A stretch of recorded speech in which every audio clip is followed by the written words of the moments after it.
तर ही गोष्ट जवळजवळ एक 140 वर्षांपूर्वीची आहे, की पॅरिसमध्ये लूव्ह नावाचं जे म्युझियम आहे, तर तिथे एक पेंटिंग आहे.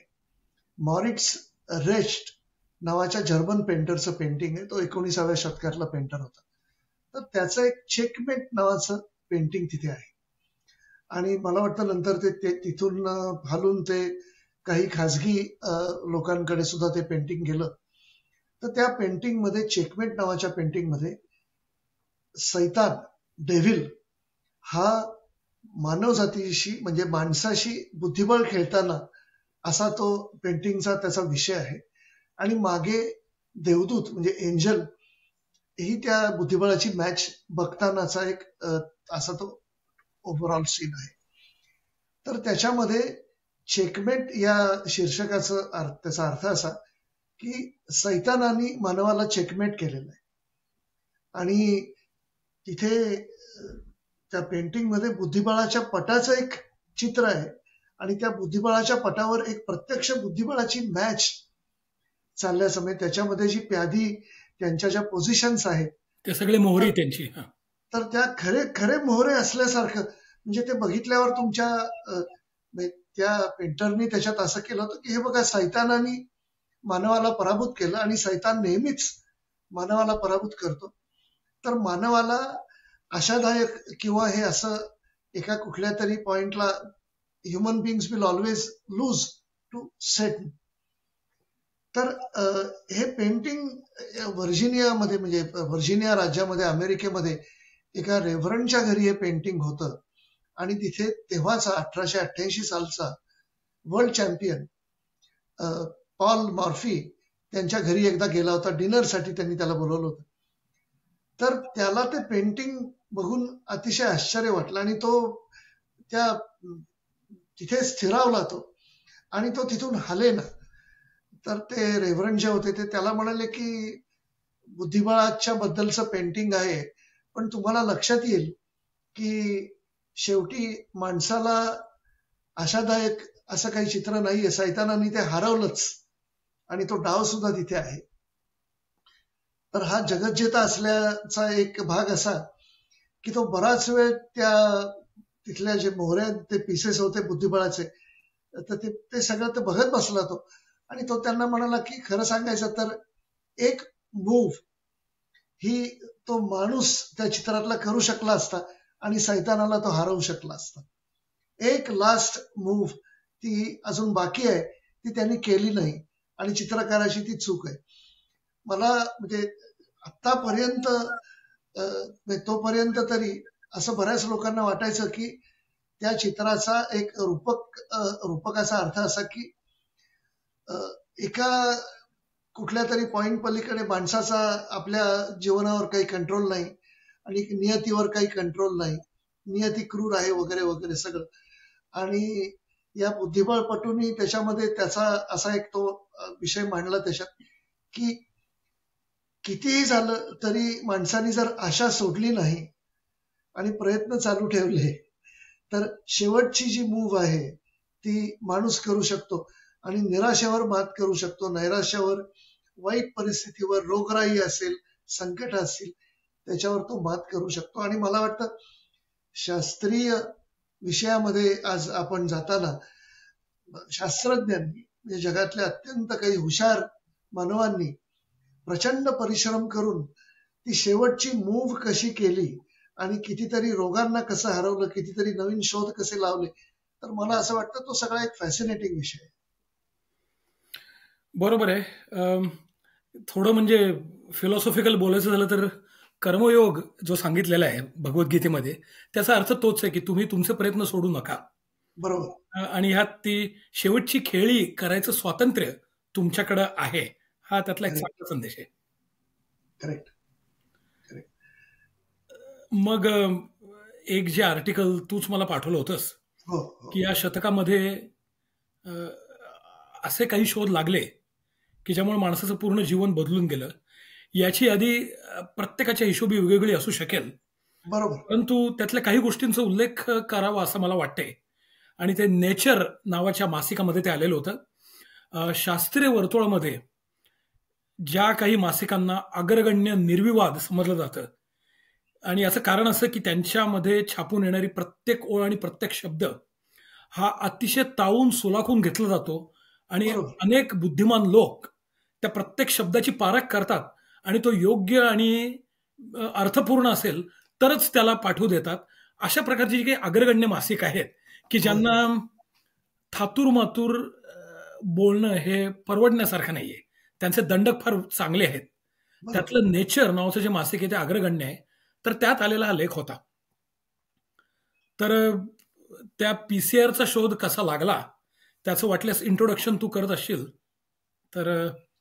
तर एक ही गोष्ट आहे साधारण 1966 सालची, आणि इथे अमेरिकेमध्ये इंडियाना युनिव्हर्सिटी, इंडियाना राज्य जे आहे, तर तिथे युनिव्हर्सिटीमध्ये अंडर ग्रॅज्युएट म्हणजे कॉलेजच्या दुसऱ्या तिसऱ्या वर्षाला असलेला, शाळेच्या नंतर एक दोन वर्षच, तर असा एक मुलगा हा एका मायक्रोबायोलॉजिस्ट प्रोफेसरकडे तो त्याचा असिस्टंट म्हणून काम करत असताना त्याला त्या प्रोफेसरनी एक काम दिलं होतं की येलोस्टोन नॅशनल पार्क म्हणून जे अमेरिकेच्या नॉर्थ वेस्ट भागामध्ये आहे, तर तिथे त्या म्हणजे वायव्य दिशेला अमेरिकेच्या एकदम, तर तिथे त्या येलोस्टोन नॅशनल पार्कमध्ये गरम पाण्याचे झरे आहे, आणि जगातले खूप म्हणजे आकाराने मोठे असे गरम पाण्याचे झरे, सर्वात आकाराने मोठा न्यूझीलंडला आहे, त्याच्यानंतर डोमिनिकन रिपब्लिकच्या तिकडे एक आहे, पण येलोस्टोन नॅशनल पार्क मध्ये अमेरिकेत 3-4 असे गरम पाण्याचे मोठे झरे आहेत, आणि त्यातल्या झऱ्यांमध्ये जाऊन तिथल्या काही प्राण्या, छोट्या म्हणजे जे अतिशय लहान असे प्राणी आहेत, जीवजंतू. अतिशय सूक्ष्म जीवाणू काही जे असतील, बॅक्टेरिया असतील, तर त्यांचा अभ्यास करण्यासाठी हा हडसन फ्रीज नावाचा विद्यार्थी तिथे गेला होता, आणि त्याला त्याच्या निरीक्षणांमध्ये असं सापडलं की अक्षरशः 70-80 डिग्री सेल्सिअस एवढ्या गरम पाण्यामध्ये सुद्धा काही ते बॅक्टेरिया वगैरे जे आहेत ते नुसतेच सर्व्हाइव्ह होतात असे, नुसतेच जगतात असं नाही, पण पुनरुत्पादन सुद्धा होऊ शकतं त्यांचं, ते थ्राईव्ह होतात, नवीन बॅक्टेरिया तयार होताना दिसतात. तर हे खूपच आश्चर्याची अशी गोष्ट होती, आणि इतक्या प्रतिकूल परिस्थितीमध्ये सुद्धा असे खूप मोठ्या संख्येने वाढणारे बॅक्टेरिया हा मोठा एक त्यावेळेचा शोध होता. पण त्याच्या पुढे शास्त्रज्ञांनी तो एक छोटा शोध घेऊन त्याच्यातून इतकी मोठी क्रांती घडवली, तो सगळा भाग मला वाटतं तो पीसीआर आपण ज्याला म्हणतो, तर ते तो सगळा पुढचा ती कथा आहे. बरोबर आहे. आणि सुरुवातीलाच म्हणजे लोकांनी लक्षात घ्यावं की अशा गरम वातावरणात जीवजंतू वाढणं हीच एक महत्वाची गोष्ट आहे. कारण आपल्याला माहिती आहे, पाणी निर्जंतुक करायचं असेल तर ते उकळून प्या. म्हणजे बरोबर. प्रत्येकाला माहिती आहे की एखादी गोष्ट उकळली की त्यातले जीवजंतू मरून जातात. पण हे जे बॅक्टेरिया आहेत हे त्या ठिकाणी त्याला अपवादात्मकरित्या सापडले, आणि म्हणून त्याचा पुढचा अभ्यास करताना त्या बॅक्टेरियामध्ये म्हणजे त्यांचं जेव्हा पुनरुत्पादन होऊ शकतं त्या वातावरणात, नुसते ते स्वतः जगतात असं नाही, हेच एक आश्चर्य आहे, पण ते नवीन प्रजा देखील त्या तापमानामध्ये निर्माण करू शकतात. मग ती प्रजा निर्माण करायला त्यांची जी गुणसूत्रे, डीएनए ज्याला म्हणतो, ते डीएनए त्याच्या कॉपीज त्यांना करता आल्या पाहिजेत. कारण जोपर्यंत डीएनए एकाची 2 होत नाहीत तोपर्यंत एका पेशीच्या 2 पेशी होणार नाहीत, आणि एका प्राण्याचा दुसरा प्राणी, एका जंतूचा दुसरा जंतू होणार नाही. या सगळ्याचं मूळ पेशींच्या विभाजनामध्ये आहे, आणि पेशींच्या विभाजनाचं मूळ त्या डीएनएच्या विभाजनामध्ये आहे. तर ह्या वातावरणात ते डीएनएच्या अनेक कॉपीज निर्माण होऊ शकतात. ही एक गमतीची गोष्ट होती, आणि त्याचा अभ्यास करताना मग त्यांना ते पॉलिमरेज नावाचं जे एन्झाईम आहे, बायोकेमिस्ट्रीतला हा शब्द आहे की प्रोटीनचा एक प्रकार असतो तो एन्झाईम, तर ते द्रव्य त्यांना सापडलं की ज्या द्रव्याच्या साह्यानं तो जीवजंतू त्या तापमानात देखील आपल्या गुणसूत्राच्या अनेक कॉपीज अशा फटाफट मशीनमधून कॉपी काढल्यासारख्या तो करू शकत होता. आता हा शोध महत्वाचा अशासाठी आहे की असा विचार करा की गुणसूत्रांचा समजा तुम्हाला अभ्यास करायचा असेल, कुठल्या गोष्टीचा अभ्यास करायचा असेल, आणि तुमच्याकडे समजा त्याचा एकच थेंब आहे, तर तुम्ही किती त्याच्यावर टेस्ट करणार ना. पण तसे अनलिमिटेड थेंब तुम्हाला जर उपलब्ध करून दिले, तर मग तुम्हाला पाहिजे तेवढा त्याच्यावर अभ्यास करता येईल. थोडे वाया गेले तरी फरक पडत नाही, पण त्या अभ्यासाला काही मर्यादा राहणार नाही. तर यापूर्वी डीएनएचा अभ्यास करताना त्यांच्या ज्या कॉपी बनवायला लागायच्या, की एक एक्सपेरिमेंटमध्ये एवढंच करता आलं, दुसऱ्यात अजून काही करता आलं, तर त्यासाठी डीएनएच्या अनेक कॉपीज आवश्यक आहेत. त्या करण्यासाठी ते आधी थंड करणं, मग त्याच्या कॉपी बनवणं, मग पुन्हा त्याला गरम करणं, अशी सगळी ती प्रक्रिया होती की ज्यामध्ये फार मोठा वेळ जायचा. परंतु याचं कारण उष्ण तापमानाला डीएनएच्या कॉपीज करण्याचं साधन त्यावेळी माणसाच्या हातात नव्हतं. आणि जेव्हा त्या माणसाने ते साधन, ते एन्झाईम त्या जीवजंतूमध्ये पाहिलं, की अरे या उकळत्या टेम्परेचरला देखील तो आपल्या गुणसूत्राच्या कॉपी करू शकतोय, मग त्यांच्या लक्षात आलं की या एन्झाईमचा वापर आपण मनुष्य प्राण्यात करू शकतो. आणि अशा प्रकारे म्हणजे आज जे जेनेटिक्सचं संपूर्ण शास्त्र आहे, त्याच्यामुळे गुन्हेगारीच्या शोधापासून ते अनेक प्रकारच्या रोगांवर त्यांचं जे गुणसूत्रांमध्ये जे मूळ आहे ते शोधण्यासाठी, म्हणजे ज्याने अक्षरशः लोकांची आयुष्य बदललेली आहेत. म्हणजे जन्मताच शाप घेऊन आल्यासारखे जे अनुवंशिक गुणसूत्रांचे आजार लोक घेऊन आले होते, त्यांना तो जन्मजात मिळालेला शाप परतवून लावावा अशी ताकद त्या सूक्ष्म लेवलला जाण्यासाठी जो गुणसूत्रांचा अभ्यास आहे तो करण्याचं दालन या जीवजंतूमधून आलेल्या एका एन्झाईमने खुलं करून दिलं, की त्यामुळं त्या जीवजंतूमधलं ते एन्झाईम वापरून मनुष्य प्राण्यामधल्या गुणसूत्रांच्या लाखो शेकडो कॉपीज फटाफट करणं शक्य झालं, मशीनमधून निघाव्यात अशा, की ज्यामुळे त्या अभ्यासाला काही सीमा उरली नाही. पीसीआर हा शब्द आपल्या सर्व लोकांनी कोविडच्या काळात ऐकलेला आहे. पीसीआरचा संबंध त्या पॉलिमरेज चेन रिॲक्शन असं त्याचं नाव आहे. तर त्यात हे एन्झाईम वापरलं जातं. ते करतं काय, तर समजा तुमच्या शरीरात तो विषाणू व्हायरस आहे का नाही, तुम्हाला एखादी गोष्ट डोळ्यांनी दिसली नाही तर ती तुम्ही मॅग्निफाईंग ग्लास मधून पाहता, त्यातून दिसली नाही तर सूक्ष्मदर्शकामधून पाहावं लागतं. तर ह्या पीसीआरने काय केलं, की तुमच्या शरीरात जर तो कुठेही दडला असेल आणि त्याच्या समजा 2000 कॉपीज तुमच्या शरीरात असतील, तर या पीसीआरमुळं त्याच्या कित्येक लाख कॉपीज बनवल्या जातात. आणि मुळात त्या कॉपीज तशा करता आल्या याचा अर्थ मुळात तो कुठेतरी दडलेला होता. तो जर नसता तर त्याच्या कॉपी बनल्याच नसत्या, असं तो मुद्दा आहे. त्यामुळे त्या दडलेल्या विषाणूला शोधून काढण्यासाठी सगळीकडे ते पीसीआर एन्झाईम टाकलं, की जिथं कुठं असेल त्याच्या इतक्या कॉपीज बनतात की तो नजरेला लपून राहू शकत नाही. अशा प्रकारे तो शरीरातला विषाणू ओळखला जाऊ शकतो. असं थोडक्यात त्याच्या मागचं शास्त्र आहे. पण हे सगळं एका जीवजंतूमधून माणसाला मिळालं, हा यातला सगळ्यात महत्वाचा मुद्दा आहे. आणि हा जेनेटिक्सचा विषय असल्यामुळं या शतकामधल्या क्रांतिकारक गोष्टींमध्ये ही एक गोष्ट मानली गेलेली आहे. कमाल आहे, कमाल आहे. आणि याच्यामध्ये एकच म्हणजे मी थोडासा छोटा मुद्दा ऍड करतो, की डीएनए पॉलिमरेज या गोष्टीचा, त्या एन्झाईमचा शोध हा म्हणजे या मंडळींचं काम हे सगळं 66 नंतरचं आहे. पण त्याच्या 10-1 वर्ष आधी डीएनए पॉलिमरेज लोकांना काय आहे ते माहिती होतं. आर्थर कॉर्नबर्गनी त्याला त्याच्यासाठी नोबेल पारितोषिक वगैरे मिळालं होतं. पण असं डीएनए पॉलिमरेज की जे जवळजवळ उकळत्या पाण्यामध्ये काम करू शकेल, त्यात एवढ्या गरम उकळत्या अक्षरशः त्याच्यामध्ये काम करू शकेल, ते त्यांना त्या येलोस्टोन नॅशनल पार्कच्या हॉट स्प्रिंग मध्ये गरम पाण्याच्या झऱ्यात त्या प्रकारचे ते बॅक्टेरिया सापडले. तर त्या बॅक्टेरियाचं नाव थर्मस ॲक्वॅटिकस असं त्या बॅक्टेरियाला म्हणतात. म्हणजे त्या आणि म्हणून त्या प्रकारच्या डीएनए पॉलिमरेज एन्झाईमला टॅक पॉल किंवा टॅक डीएनए पॉलिमरेज म्हटलं जातं. पण हे शास्त्रज्ञांची गंमत आहे की म्हणजे नुसतंच कुठेतरी आहे बाबा डीएनए पॉलिमरेज कुठेतरी सापडलंय, पण वेगवेगळ्या ठिकाणचं डीएनए पॉलिमरेज हे जर वेगवेगळ्या त्या गरम पाण्यामध्ये, गार पाण्यामध्ये, त्या वातावरणात वाढू शकेल, तर त्याचं ऍप्लिकेशन हे म्हणजे ती उडी जी आहे की एखादा शोध निसर्गामध्ये काहीतरी सापडणं आणि मग त्याच्या पुढे एक मोठी ती जायंट लीप आपण ज्याला म्हणतो, मोठी ती लांब उडी मारायची आणि त्याचा मानव जातीला इतका प्रचंड उपयोग करून द्यायचा की त्याच्यामुळे कितीतरी रोगांचं निदान नंतर फोरेन्सिक सायन्समध्ये तू उल्लेख केलास की एक 50 आणि 80 वर्षापूर्वी कुठे काही बलात्कार झाला, खून झाला, कुठे कोणाचा डीएनए आहे, एवढंच काय म्हणजे अक्षरशः या डीएनएच्या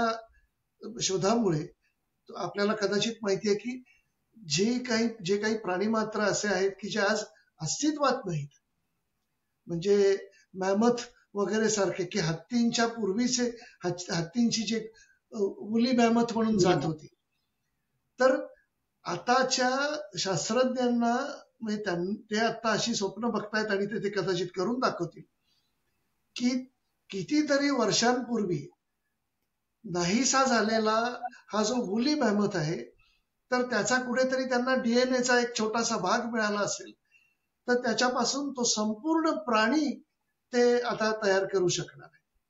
म्हणजे ह्या सगळ्यामध्ये संपूर्ण पुन्हा अख्ख्या म्हणजे जवळजवळ संपलेला आणि गेली हजारो वर्ष, काही हजार वर्ष तरी जो जगात लोकांना दिसलेला नाही असा प्राणी पुन्हा तयार करू शकतो किंवा डायनासॉर्स करता येतील का, समजा त्यांचा जर डीएनए सापडला. या सगळ्या मला असं वाटतं की ज्याला अफाट आपण गोष्टी म्हणू शकतो की याच्यातून शास्त्रज्ञ करू शकलेले आहेत, तर ते सगळं म्हणजे आश्चर्यकारक असे शोध आहेत हे सगळे.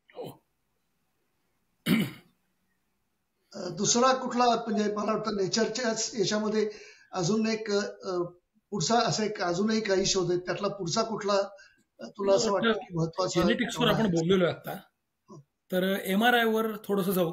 न्यूक्लिअर फिजिक्स त्यात आहे, तो आपल्या आवडीचा विषय आहे. होय होय होय होय. तर आणि ह्या MRIच्या याच्यामध्ये सुद्धा थोडी त्याच्या मागची गोष्ट अशी की एक इझिडोर रेबाय नावाचा जो सायंटिस्ट आहे, तर त्यांनी जवळजवळ 1930 साली त्याला जे काही त्यांनी निरीक्षण त्याचं होतं त्याच्यावर हे सगळे पुढचे शोध आधारित आहेत. आणि शास्त्रामध्ये मला वाटतं असं वारंवार दिसून येतं की आपल्याला जेव्हा असं वाटतं की यांनी हा शोध लावला, त्यांनी तो शोध लावला, तर ते सगळे शास्त्रज्ञ आधीच्या शास्त्रज्ञांच्या पिढीच्या खांद्यावर उभे असताना आपल्याला दिसतात. म्हणजे इझिडोर रेबायचं जे काही संशोधन आहे, तर त्या संशोधनाचं लगेच ऍप्लिकेशन असं कुठे नव्हतं, पण त्याच्यानंतर 30-40-50 वर्षांनी त्याला बायोलॉजिकल इमेजिंगचं ऍप्लिकेशन वेगळ्याच शास्त्रज्ञांनी अमेरिकेमध्ये त्याच्यातून सुरू केलं. आणि त्यातून आज जे आपण MRI किंवा आणि MRI काय करतो हे पण थोडंसं ज्यांना कदाचित कल्पना नसेल अशांसाठी मला असं वाटतं आपण सांगावं. तू बोलशील का मी थोडं बोलू? मी नुसतं म्हणजे थोडासा MRIचा बेसिक भाग एवढाच सांगतो की जसं एक्सरे आपण जेव्हा काही आपल्याला कुठे फ्रॅक्चर झालं, लागलं, तर आपल्याला माहिती आहे की डॉक्टरांकडे जाऊन आपण एक्सरे काढतो आणि एक्सरे मध्ये तुमचं जर हाड कुठे तुटलं असेल तर तुम्हाला दिसतं. पण एक्सरे मध्ये हाड हे जरी हाडाचं तुम्हाला फोटो दिसत असला तरी बाकीच्या अवयवांचं तुम्हाला त्याच्यामध्ये काही चूक झाली आहे का, त्याच्यामध्ये काही बिघाड आहे का, हे दिसू शकत नाही. तर त्याच्यासाठी त्याचं चित्र काढण्यासाठी मॅग्नेटिक रेझोनन्स इमेजिंग म्हणजे MRI याचा उपयोग होतो. आणि एक्सरे मध्ये एक जो एक्सरेचा तोटा आहे की एक्सरे मध्ये तुम्हाला रेडिएशन हे तुम्हाला थोडंसं दिलं जातं, जे फार रेडिएशन जे अपायकारक असतं तुमच्या शरीराला. पण MRIचा त्याचे असे रेडिएशन किंवा असे काही त्याच्यातल्या वाईट गोष्टी त्याच्यामध्ये नाही आहेत, त्यामुळे त्याला नॉन इन्व्हेसिव्ह अशी एक पद्धत म्हटलं जातं. अगदी बरोबर आहे. रेडिएशन मध्ये, एक्सरे मध्ये नाही म्हटलं तरी थोडं ते किरणोत्सारी पदार्थ तुमच्या शरीरात शिरतात. हो, ज्या प्रमाणात ते एक्सरेसाठी दिले जातात ते प्रमाण खूप कमी आहे, म्हणजे लोकांनी तसं घाबरायचं कारण नाही. पण तरी देखील थोडासा किरणोत्सर्ग आहेच आहे. आणि या पार्श्वभूमीवर MRI अगदी उठून दिसतो, कारण यात मॅग्नेटिझम वापरलं जातं. आणि मॅग्नेटिझम आपल्या आजूबाजूला सर्वत्र आहे. इलेक्ट्रिसिटी आणि मॅग्नेटिझम आपल्या सगळं पृथ्वी ग्रहाला स्वतःचं मॅग्नेटिझम आहे, चुंबकीय क्षेत्र आहे. त्यामुळे त्या वातावरणात आपण जन्मलो आणि वाढलेलो आहे. किरणोत्सारी पदार्थांसारखी ही गोष्ट नाहीये, आपण मॅग्नेटिक फील्डमध्ये राहतो. बरोबर. तर त्याचा वापर MRI मध्ये केलेला आहे. आणि थोडक्यात त्याचं तत्व सांगायचं झालं तर शरीरात पाणी आहे. शरीरामध्ये प्रचंड, म्हणजे शरीरात सर्वत्र पाणी आहे. हो. रक्तामध्ये, ब्रेनमध्ये, रक्तवाहिन्यांमध्ये, लिम्फ, बाईल, सगळे ज्युसेसमध्ये पाणी आहे. बरोबर. इतकंच नव्हे तर बोन्समध्ये देखील भरपूर पाणी आहे. शरीरात पाणी फार प्रचंड प्रमाणात आहे. आणि पाणी आपल्या लोकांना माहिती आहे की H2O, सगळ्यांना तो फॉर्म्युला माहिती आहे. हायड्रोजन आणि ऑक्सिजन त्यात असतात. तर त्यातला जो हायड्रोजन आहे तो शरीरात प्रचंड प्रमाणात आहे. म्हणजे शरीरात सगळीकडे असं म्हणता येईल की शरीरातल्या प्रत्येक हायड्रोजनचं तुम्ही चित्र काढू शकलात तर शरीराचं चित्र निर्माण होईल, कारण सगळीकडे हायड्रोजन आहेच, असं थोडक्यात त्याचा अर्थ आहे, साध्या भाषेत बरं. सांगायचं झाला तर. बरोबर. त्या हायड्रोजनचं चित्र कसं काढावं, इथं तो MRIचा विषय येतो की बरं. हायड्रोजनमध्ये एक प्रोटॉन असतो आणि प्रोटॉन असा अधिक त्याचा चार्ज असतो. तो धन आणि ऋण ज्याला भार म्हणतात, तो धन बरोबर. पॉझिटिव्ह चार्ज असतो प्रोटॉनचा. आणि तो एक प्रोटॉन म्हणजे एकच प्रोटॉन आहे. त्यामुळं अख्खा हायड्रोजनचा अणू हे एक छोटंसं लोहचुंबक असल्यासारखंच आहे, मॅग्नेट. प्रत्येक प्रोटॉन हे एक छोट्या प्रकारचं मॅग्नेट असतं. आणि शरीरात म्हणजे ते किती असंख्य संख्येनं ते पसरलेले त्याचं काही गणती नाहीये. आणि त्यांचे ते मॅग्नेटिक त्या फील्डमुळं ते असे त्यांच्या अक्षाभोवती असे वेडेवाकडे हलत राहतात. प्रत्येक प्रोटॉन हे सगळं अणूच्या केंद्राच्याही आतलं चाललेलं, म्हणजे सगळे इतक्या छोट्या लेवलवर होतं की हलणं म्हणजे असं मोठं काहीतरी हलतंय अशी चित्र आपण करण्यात अर्थ नाही. हे पण आता अत्यंत. याच्यामध्ये हा, जसं आपण म्हणजे आपल्याला माहितीये की चुंबक जो असतो, मॅग्नेट जे हो असतं, तर आता लोखंडाचं एक मॅग्नेट घेतलं हो आणि त्याला दुसरं मॅग्नेट जवळ आणलं, हो. तर ते पहिलं मॅग्नेट ते एकतर त्याच्यापासून लांब जाईल किंवा चिकटेल, तुम्ही कसं ते धरलंय त्याच्याप्रमाणे. पण मग हे हायड्रोजनचं पण तू म्हणतोय तसं तशाच प्रकारचा काही त्याचा परिणाम होऊ शकतो. तर नाही, ते MRIच्या फील्डमध्ये घालतात तेव्हा तू म्हणतोस ते होतं. मी त्याचाच अच्छा. वापर केलेला आहे की बरं. आतापर्यंत ती इंडिव्हिज्युअल लोहचुंबक मॅग्नेट्स आहेत, बिलियन्स ऑफ देम, कोट्यावधी अब्जावधी आहेत, आणि ते हा. आपापल्या अक्षांभोवती काहीतरी हलतायत. ती इतकी जवळ आलेली नाहीयेत की त्यांनी आकर्षित करावं किंवा रिपेल करावं. म्हणजे बरोबर. त्यात पुन्हा ते पॉलीज एक्सक्लुजन प्रिन्सिपल वगैरे आलं, two states cannot be to identical वगैरे. पण असे असतात, म्हणजे असं एक साध्या लेवलवर उदाहरण दिलं तर लहान मुलं मैदानात मोकळी सुटली तर प्रत्येक जण वाटेल तसा वागतोय. पण जेव्हा शिक्षक काहीतरी सांगतात तेव्हा ते सगळे एका लाईनीत उभं राहतात. बरोबर. तसा काहीतरी प्रकारचा मॅग्नेटिक रेझोनन्स इमेजिंग मध्ये होतो. ते सगळे एक प्रकारचं लोहचुंबक असल्यामुळं ते प्रत्येक प्रोटॉन, तुम्ही मॅग्नेटिक MRI काय करतं तर तुम्हाला तेव्हा त्याच्या त्या सिलेंडरमध्ये माणूस आत जातो किंवा उभा MRI डझंट मॅटर, त्याच्यात एक प्रचंड विद्युत चुंबकीय क्षेत्र निर्माण केलं जातं. अच्छा. आणि जसं तू म्हणालास की एखाद्या मॅग्नेटजवळ दुसरं मॅग्नेट आलं की मग ते सरळ रेषेत उभे राहतात सगळे, कारण ते स्ट्रॉंग मॅग्नेट आहे, ते आपल्या क्षेत्रामध्ये सगळ्यांना एकाच पद्धतीनं वागायला लावतं. तोच बरोबर. प्रकार इथं होतो. ते जे चुंबकीय क्षेत्र सोडलं जातं MRI मशीनमधून, त्यामुळं ती सर्व जे प्रोटॉन्स आहेत, जी छोटी छोटी मॅग्नेट्स आहेत, ती त्या चुंबकीय क्षेत्राच्या प्रवाहाखाली येऊन ते सगळे एकाच दिशेनं उभे राहतात. अच्छा. याला तो मॅग्नेटिक रेझोनन्स, रेझोनन्स म्हणजे एक तानता, हा संगीतातला विषय आहे. हो. बरोबर. दोन तारा जुळणं याला रेझोनन्स म्हणतात संगीतामध्ये. करेक्ट. इथं सगळे प्रोटॉन्स आपापल्या लहरीप्रमाणे हिंडायचं सोडून ते एका प्रकारे एकाच पोझिशनमध्ये उभे राहिले, म्हणजे त्यांच्या तारा कुठेतरी जुळल्या. एक कतार में खडे रहो असं एक ते असतं. असा तो मुद्दा येतो. तर तो रेझोनन्स निर्माण केला जातो, म्हणजे सगळे एका दिशेत उभे आहेत. बरं. आता काय होतं, आता तुम्ही पहिलं काय केलेले की MRIने तुमच्या शरीरातल्या सर्व ठिकाणचे पाय, डोकं, फुफ्फुस, हाडं, सगळीकडचे प्रोटॉन जे आहेत ते सगळे एकाच दिशेला उभे केलेले आहेत, सगळे एका हो. लाईनीत उभे आहेत. हो. हो. आता काय करतात की त्याच्या अगेन्स्ट ते जे फील्ड तुम्ही सोडलेलं आहे MRI मधून, त्याच्या विरुद्ध दिशेने जाणारा एक इलेक्ट्रिक पल्स त्यात सोडतात. बरं.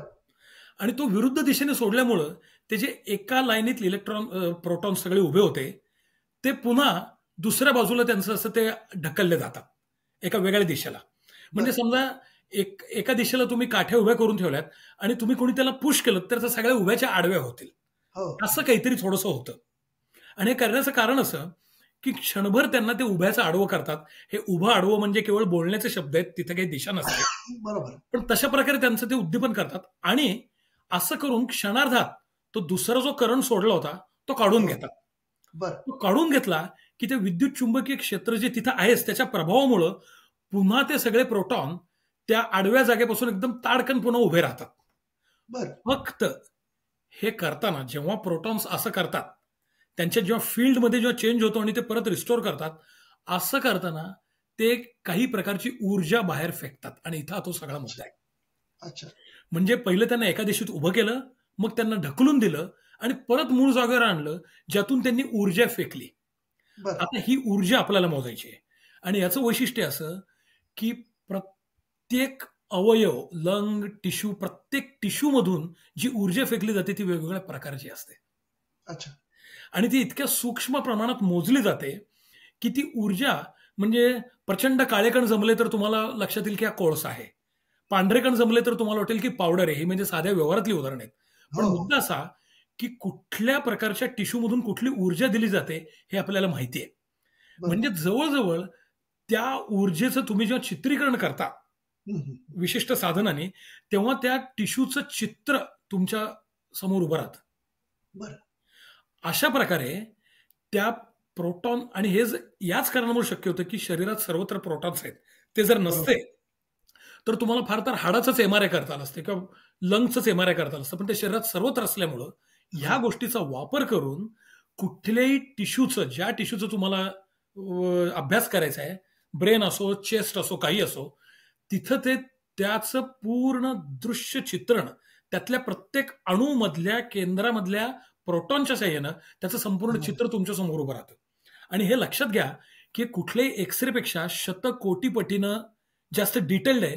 कारण हं. एक्सरे वरवरचं चित्र काढतो, म्हणजे फोटो काढणं एक आणि तुमच्या आत शिरून तुमच्या प्रत्येक पेशीचा फोटो काढणं त्यातला हा प्रकार आहे. कमाल आहे. कमाल आहे. नाही, आणि मला याचं थोडंसं म्हणजे या सगळ्या मंडळींचं कौतुक असं वाटतं की एक्सरेचा शोध हा साधारण 1896-97च्या वेळचा रोएंटजेन एक्सरेचा शोध लावला. त्याच्यानंतर अक्षरशः म्हणजे आपण कल्पना करू शकतो की त्याच्या आधी 1890-1895च्या आधी किती मानवजातीची इतकी सगळी वर्ष आहेत. आतून एखादी काही जखम झाली, आतून काही बिघाड झाला, तर बाहेरून ते म्हणजे अनलेस तुम्ही ते सर्जरीनी एखादं ओपन केल्याशिवाय नक्की काय बिघाड झाला आहे हे कळण्याचा दुसरा कुठलाही मार्ग नव्हता. बरोबर आहे.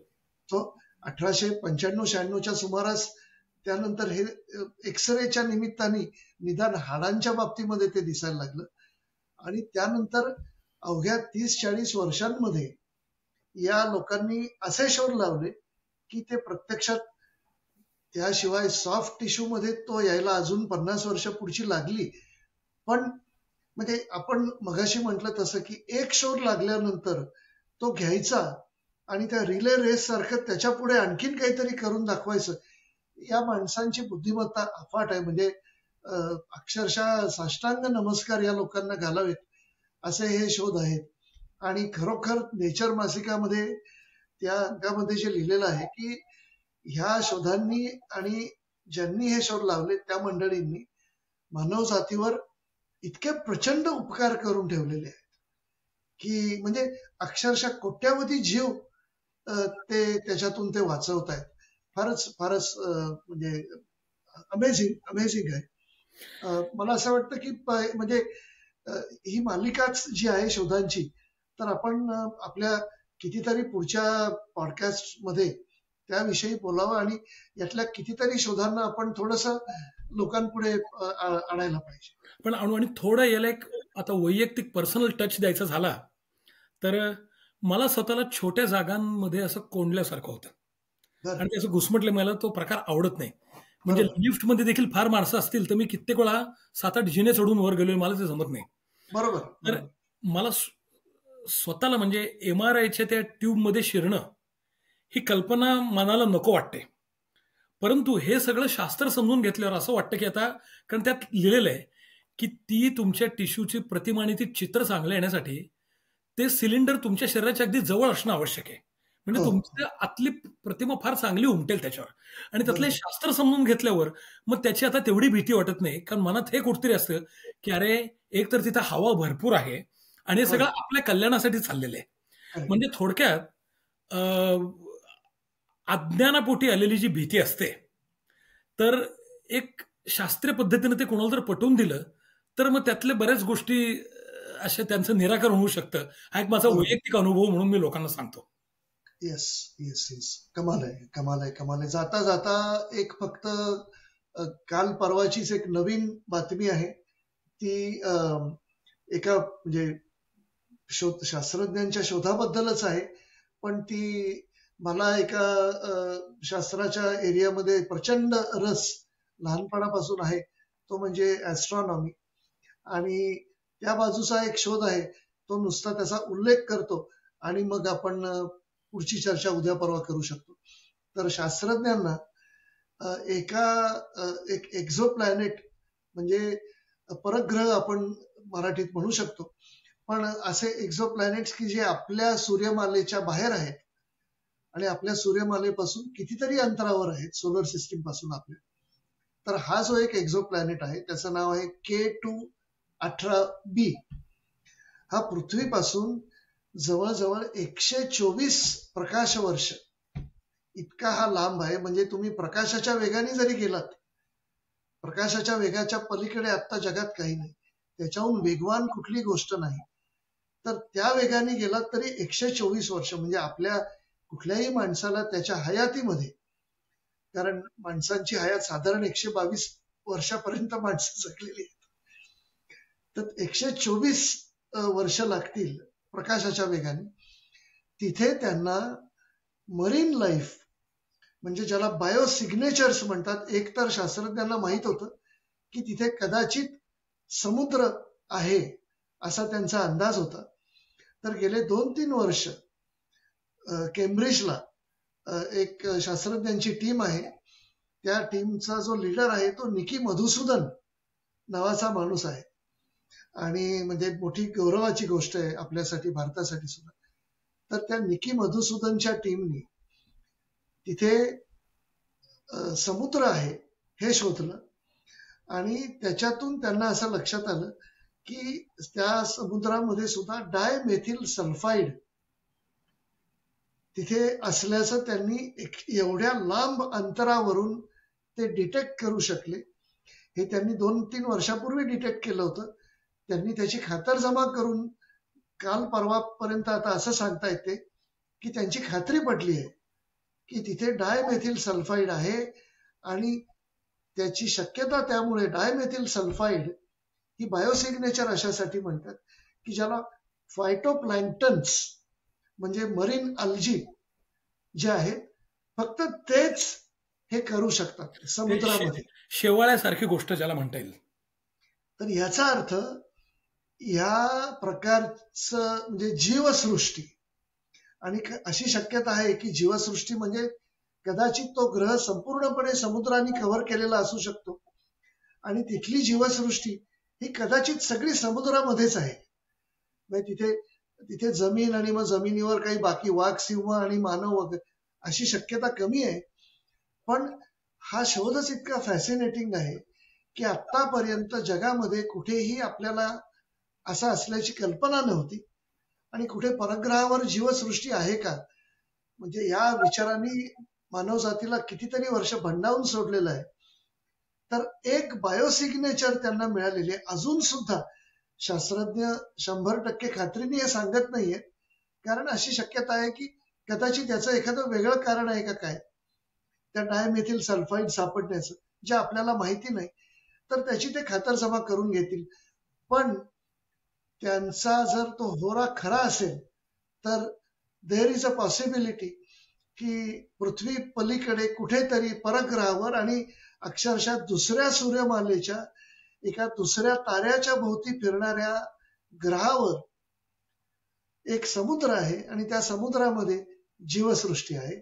आणि कदाचित बऱ्याच लोकांना हे लक्षात येईल की पृथ्वीवरची जीवसृष्टी सुद्धा कधी एकेकाळी अशीच सुरू झाली होती आणि समुद्रातच सुरू झाली. आणि यातला पुन्हा मुद्दा असा की शास्त्रीय दृष्टिकोनातून विचार केला तर म्हणजे अशा ज्या बातम्या येतात की कोणीतरी उडती तबकडी दूरवर पाहिली आणि त्यांना वाटलं की परग्रहावरचे लोक आहेत, तर त्यापेक्षा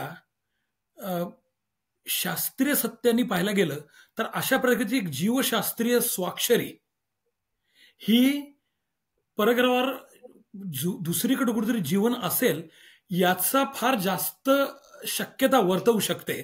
उगीच कुठतरी तबगडी पाहिली वगैरे अशा ज्या कॉमन चर्चा आहेत यापेक्षा या चर्चेमध्ये एक फार मोठं शास्त्रीय सत्य दडलेलं आहे, हे एक निमित्तानं सांगावं वाटतं. प्रश्नच नाही. आणि त्यांनी ज्या प्रकारे ते हे करू शकले की तो हा जो ग्रह आहे, हा ग्रह ज्या ताऱ्याभोवती फिरतो, ज्या सूर्याभोवती फिरतो, तर तो त्या सूर्याच्या समोरून जात असताना जगातल्या सर्वात शक्तिशाली दुर्बिणीतून त्यांनी त्या ग्रहाकडे बघितलं आणि त्या ताऱ्याचा, ज्या ताऱ्याच्या सूर्याच्या समोरून तो चाललाय, त्या ताऱ्याचा प्रकाश या ग्रहाच्या वातावरणातून या दुर्बिणीने पकडला आणि त्याच्यातून त्यांना असं लक्षात आलं की त्या वातावरणामध्ये हायड्रोजन आहे, त्या वातावरणामध्ये मिथेन आहे, त्या वातावरणामध्ये कार्बन डायऑक्साईड आहे आणि डायमेथिल सल्फाईड सुद्धा आहे.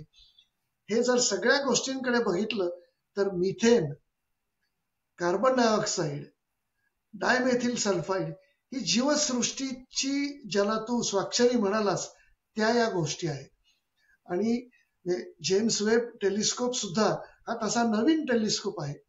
सो एखादा नवीन शोध दुर्बिणीचा लागणं, आणि इतकी शक्तिशाली दुर्बीण असल्यामुळे आता तुम्ही 124 प्रकाश वर्ष दूर असलेल्या ग्रहाकडे बघू शकणं, आणि म्हणजे त्याच्यातून ही मंडळी कमालीची बुद्धिमान माणसं जगामध्ये आहेत. म्हणजे मला तर दरवेळी आपण काहीच नाही या मंडळींपुढे वारंवार जाणवतं. आणि त्यामुळे म्हणजे नोबेल प्राइजची यादी जेव्हा येते किंवा म्हणजे कमालीचे शोध आहेत हे सगळे, नतमस्तक व्हायला. आपण काही नाही, बरोबर आहे.